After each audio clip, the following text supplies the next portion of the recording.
Письмо для вас.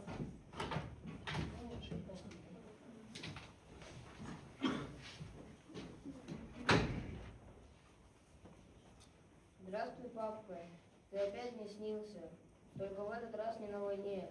Я немного даже удивился. Да чего ж ты прежний был во сне? Прежний, он такой же самый. Точно не видались мы 2 дня. Ты бежал, поцеловался с мамой, а потом поцеловал меня. Мама будто плачет и смеется. Я лежу и вису на тебе. Мы с тобой начали бороться.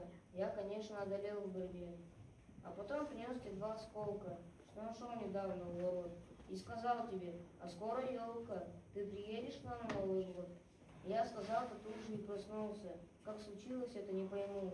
Осторожно к стенке прикоснулся, в удивлении поглядел во тьму. Тьма такая, ничего не видно, аж круги в глазах от этой тьмы. Да чего ж мне сделалось видно, что вдруг расстались мы. Папа, ты вернешься не в жизни? Ведь война когда-нибудь пройдет, миленький, голубчик мой родимый. Знаешь, правда, скоро Новый год. Я тебя, конечно, поздравляю и желаю вовсе не болеть.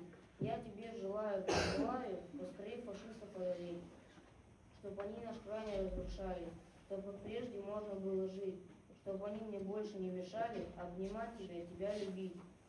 Чтоб над всем таким большущим миром днем и ночью был веселый свет. Поклонись бойцам и командирам, передаем от меня привет.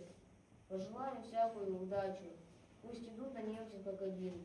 Я пишу тебе и чуть не плачу, это так от радости твой сын.